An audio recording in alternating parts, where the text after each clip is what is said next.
मौसम क्योंकि चेंज हो रहा है और फ्रेंड्स जब भी वेदर चेंज होता है मौसमी गर्मा का आगाज़ हो रहा होता है तो हम देखते हैं कि हॉस्पिटल्स में उन बच्चों का बहुत ज़्यादा रश हो जाता है। ख़ास तौर पे कम उम्र के बच्चे यानी कि जो 5 साल से कम उम्र के एज के बच्चे हैं जो कि डायरिया या दस्त और इसहाल की बीमारी का शिकार होते हैं।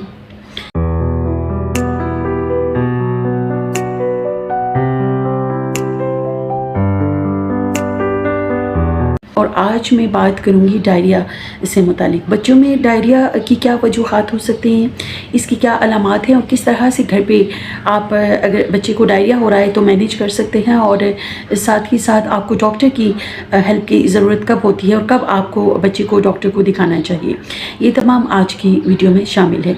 तो जनाब वीडियो का आगाज़ करते हैं। डायरिया बेसिकली एक इन्फेक्शन है जो कि बैक्टीरियल या वायरल हो सकती है, और नॉर्मली जो वजूहात हैं वो अनहाइजीनिक कंडीशंस, जब भी आप सफाई का ख्याल नहीं रखेंगे, ख़ास तौर पे बच्चों को फ़ीड करते हुए, जो बच्चे बिलखसूस फीडर मदर फीड के अलावा जो फार्मूला मिल्क पे होते हैं यानी कि जो फीडर वगैरह इस्तेमाल कर रहे होते हैं, अगर उनकी फीडर की सफाई का ख्याल ना रखा जाए और आप बच्चों को अगर साफ़ हाथ नहीं करते और बच्चों को हैंडल कर रहे हैं तो ऐसे बच्चे डायरिया का बहुत कॉमनली शिकार होते हैं।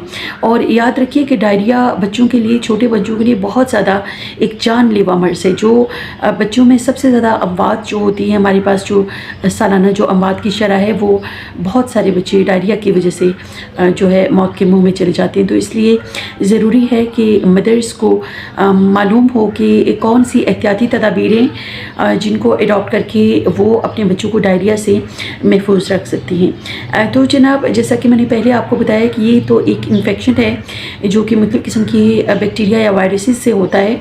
इसके अलावा मुख्तलिफ़ किस्म की फूड एलर्जीज़ या जो फूड इंटॉलरेंस है वो भी इसका बाइस बन सकती है। यानी कि जो बच्चे दूध ले रहे हैं वो अगर हाइजीनिकली प्योर नहीं है और उसके अंदर अगर कुछ इस तरह की जो कि जरासीम या इस तरह की चीज़ें मौजूद है तो वो बच्चों के लिए बहुत ज़्यादा एक मुज़र सेहत हो सकते हैं और डायरिया का बाइस बन सकते हैं। इसके अलावा आप अगर पुअर हाइजीनिक कंडीशंस आप फॉलो करें, यानी कि आप अपने हाथों को सैनिटाइज़ नहीं करते, प्रॉपर्ली वॉश नहीं करते और बिलखसूस जो बच्चे फीडर ले रहे हैं उनके फीडर की सफाई का ख्याल नहीं रखते, तो ये भी बहुत ज़्यादा एक कॉमन प्रॉब्लम ऐसे बच्चों में हो सकती है डायरिया की। फिर जनाब कुछ मुख्तलिफ़ किस्म की जो फूड एलर्जीज़ या फूड इंटॉलरेंस है वो भी इसका एक बाइस हो सकती है कि कुछ बच्चों को मुख्तलिफ़ किस्म की जो फूड्स होती हैं उनसे एलर्जी होती है और फिर वो उसके रिस्पॉन्स में जो है डायरिया का शिकार हो जाते हैं। और साथ ही साथ अगर आप आर्टिफिशियल जूसेस बच्चे बहुत ज़्यादा मिकदार में ले लें तो ये भी डायरिया की एक बड़ी वजह हो सकती है। तो ये तमाम फैक्टर्स जो हैं ये मदर्स को मालूम होने चाहिए। अब जनाब कैसे पता चलेगा कि बच्चा जो है वो डायरिया में मुब्तला हो रहा है, उसके लिए कुछ अलामात है जो कि बहुत ओबियस होती हैं और माएँ बआसानी अंदाज़ा लगा सकती हैं कि बच्चा जो है वो डायरिया का शिकार हो रहा है। सबसे पहले बच्चा जो है वो जैसे आपका बच्चा पहले एक्टिव था उस तरह से एक्टिव नहीं रहेगा, वो बहुत ज़्यादा लेथार्जिक हो जाता है और यानी कि बहुत ज़्यादा सुस्ती का शिकार होता है। फिर बच्चे फ़ीड लेना छोड़ देते हैं, दूध वगैरह पीना छोड़ देते हैं और फ़ीड नहीं लेते। उसके अलावा उनमें बुखार भी हो सकता है और इरिटेबल होते हैं और यानी कि वो चिड़चिड़े हो जाते हैं, बहुत ज़्यादा इरिटेबल होते हैं बच्चे। और फिर उनकी आइज़ संकन आइज़ होंगी, यानी कि उनकी आँखें जो हैं वो आपको ऐसे महसूस होगा जैसे अंदर की तरफ धसी हुई है। तो ये भी डायरिया की बहुत बड़ी अलामत है। और उनकी स्किन जो है वो लूज़ हो जाएगी, स्किन में वो फ्रेशनेस नहीं होगी जो पहले बच्चों की स्किन में होती है। तो ये तमाम अलामात जो हैं अगर आपको नज़र आएँ तो आप समझ लें कि बच्चा डायरिया का शिकार है। और डेफिनेटली लूज़ मोशंस तो होंगे, और लूज़ मोशन आप किस वक्त कहते हैं, यानी कि अगर उसकी फ्रिक्वेंसी या स्टूल की फ्रिक्वेंसी बहुत ज़्यादा है, यानी कि 6 से 7-8 मरतबा बच्चा जो है वो स्टूल पास कर रहा है, यानी कि मोशन पास कर रहा है, और साथ ही ये बहुत पतले जो स्टूल हैं, लूज स्टूल्स जो हैं, रनी स्टूल होंगे, तो ये डायरिया जो है इसको हम कंसिडर करेंगे। तो ये अलामात अगर बच्चे में नज़र आए तो फ़ौरी तौर पर आपको जो है एक्टिवेट हो जाना चाहिए। आपने फ़ौरी तौर पर कुछ एहतियाती तदाबीर करनी है जो कि बच्चे को फ़ौरी तौर पर जो है ये देनी चाहिए हमें। और उसमें सबसे पहले ये, क्योंकि आप जानते हैं कि डायरिया के दौरान बच्चे के जिस्म से बहुत सारे जो नमकियात और ग़िज़ाई अज्जा हैं, न्यूट्रिएंट्स हैं, वो ज़ाया हो रहे होते हैं और बच्चा डिहाइड्रेट हो रहा होता है। तो सबसे पहले आपको ये पता होना चाहिए कि आपने बच्चे को रिहाइड्रेट करना है, यानी कि आपने उसकी पानी की और फ्लूइड्स की जो मिक़दार है वो जिस्म के अंदर पूरी रखनी है। उसके जिस्म से जो पानी और नमकियात ज़ाया हो रहे हैं वो आपने रिप्लेनिश करने हैं, तो ये बहुत ज़रूरी है। उसका बेहतरीन तरीका ये है जो आप घर पे कर सकते हैं कि आप उसको निमकोल या ORS जो है वो वक्फे वक्फे से पिलाएं। और निमकोल बनाना बहुत आसान है, आप घर पे आसानी से जो है निमकोल बना सकते हैं। ORS वैसे तो कमर्शियली भी अवेलेबल होता है, लेकिन आप घर पे भी इसको प्रिपेयर कर सकते हैं और बहुत आसान उसका तरीका है। यानी कि आप 1 लीटर जो जग है पानी का, साफ़ पानी का, बॉइल्ड और कूल वाटर लेंगे। पानी को आपने उबाल लेना है अच्छी तरह से और फिर उसको जी, और उसको ठंडा कर लेना है।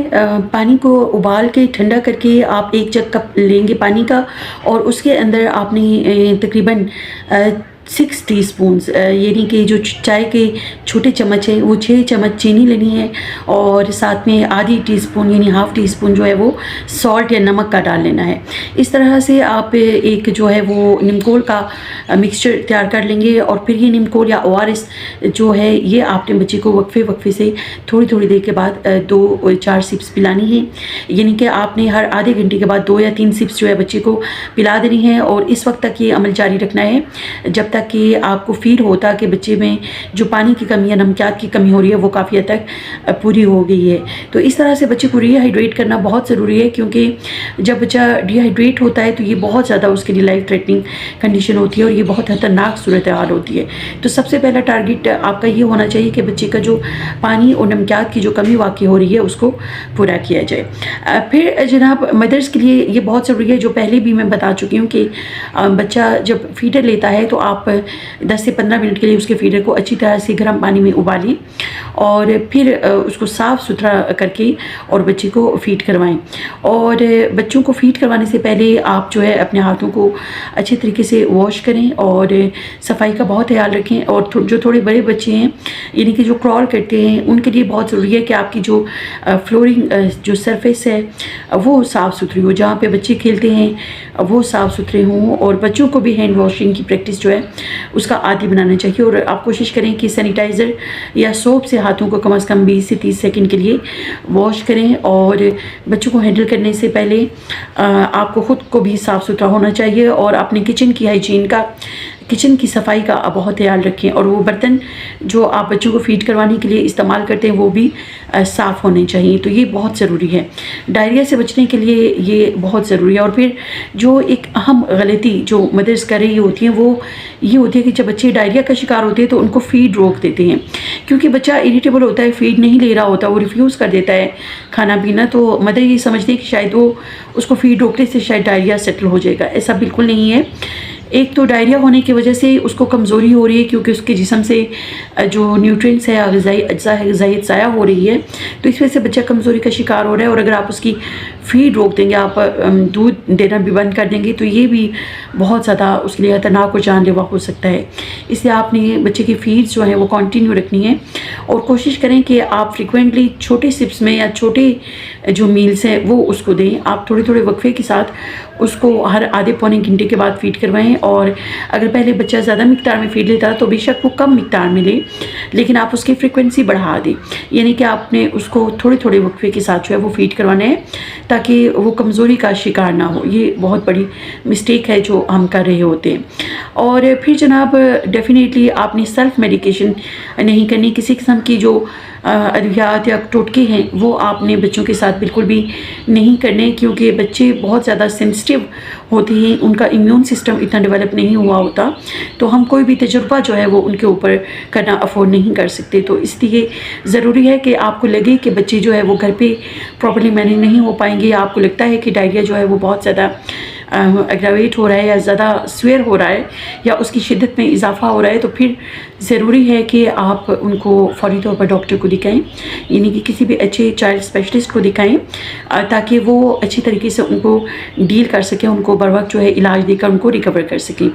तो बच्चे ऑलरेडी जो है बहुत ज़्यादा सेंसिटिव होते हैं और उनको मुख्तलिफ़ किस्म के इन्फेक्शन से बचाना और ये तमाम एहतियाती तदाबीर जो मैंने बताई हैं, ये वालिदैन को जानना और ख़ास तौर पे मदर्स को जानना बहुत ज़रूरी है। और ये चैनल बनाने का मकसद भी मेरा यही है कि हम मदर्स को ख़ास तौर पर एजुकेट करें कि जो मदर और चाइल्ड हेल्थ केयर है उसके बारे में तमाम लोगों को नॉलेज हो। तो ये मेरा मकसद है और इस मकसद में आई होप कि आप मेरा साथ देंगे और मुझे सपोर्ट भी करेंगे और मुझे बताइएगा कि आपको ये वीडियो कैसी लगी। दुआ में डॉक्टर मुनज़्ज़ा को याद रखिएगा। Thank you. अल्लाह हाफ़िज़।